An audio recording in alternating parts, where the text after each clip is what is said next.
श्री दुर्गा सप्तशती पाठ का 13वां अध्याय। सूरत और वैश्य को देवी का वरदान देना प्रारंभ करते हैं। उदय काल के सूर्य मंडल की सी कांति धारण करने वाली है, जिनके 4 भुजाएं और 3 नेत्र है तथा जो अपने हाथों में पाश, अंकुश, वर एवं अभय की मुद्रा धारण किए रहती है, उन शिवा देवी का मैं ध्यान करती हूँ।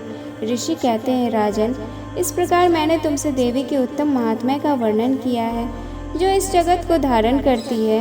उन देवी का ऐसा ही प्रभाव है, वे ही विद्या उत्पन्न करती है। भगवान विष्णु की माया स्वरूपा उन भगवती के द्वारा ही तुम ये वैश्य तथा अन्याय विवेकी जन मोहित होते हैं, मोहित हुए हैं तथा आगे भी मोहित होंगे। महाराज, तुम उन्हीं परमेश्वरी की शरण में जाओ।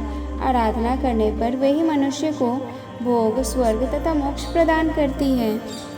मार्केंडी जी कहते हैं, क्रौष्टकी जी, मेधा मुनि के ये वचन सुनकर राजा सूरत ने उत्तम व्रत का पालन करने वाले उन महाभाग महर्षि को प्रणाम किया। वे अत्यंत ममता और राज्य अपहरण से बहुत खिन्न हो चुके थे। महामुनि इसीलिए विरक्त होकर वे राजा तथा वैश्य तत्काल तपस्या को चले गए और वे जगदम्बा के दर्शन के लिए नदी के तट पर रहकर तपस्या करने लगे।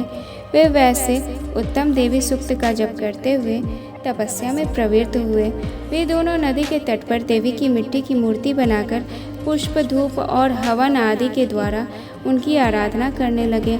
उन्होंने पहले तो आहार को धीरे धीरे कम किया, फिर बिल्कुल निराहार रहकर देवी में ही मन लगाए एकाग्रता पूर्वक उनका यह चिंतन आरंभ किया। वे दोनों अपने शरीर के रक्त से प्रोक्षित बलि देते हुए लगातार 3 वर्ष तक संयम पूर्वक आराधना करते रहे। इस पर प्रसन्न होकर जगत को धारण करने वाली चंडिका देवी ने प्रत्यक्ष दर्शन देकर कहा। देवी बोली, राजन तथा अपने कुल को आनंदित करने वाले वैश्य, तुम लोग जिस वस्तु की अभिलाषा रखते हो वह मुझसे मांगो, मैं संतुष्ट हुआ था तुम्हें वह सब कुछ दूंगी। मार्केंडी जी कहते हैं, तब राजा ने दूसरे जन्म में नष्ट न होने वाला राज्य मांगा तथा इस जन्म में भी शत्रुओं की सेना को बलपूर्वक नष्ट करके पुनः अपना राज्य प्राप्त कर लेने का वरदान मांगा।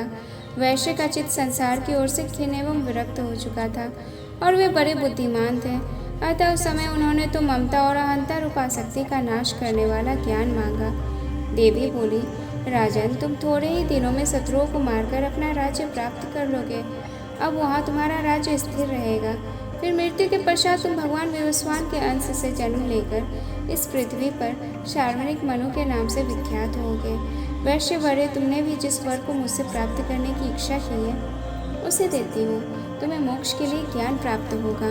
मार्केंडी जी कहते हैं, इस प्रकार उन दोनों को मनोवांछित वरदान देकर तथा उनके द्वारा भक्तिपूर्वक अपनी स्तुति सुनकर देवी अंबिका तत्काल अंतर ध्यान हो गई। इस तरह देवी से वरदान पाकर क्षत्रियों में श्रेष्ठ सूरत, सूर्य से जन्म ले सार्वणिक नामक मनु होंगे। इस प्रकार श्री मार्कंडेय पुराण में सार्वणिक मंतव्य की कथा के अंतर्गत देवी महात्म्य में सूरत और वैश्य को वरदान नामक 13वां अध्याय संपूर्ण हुआ।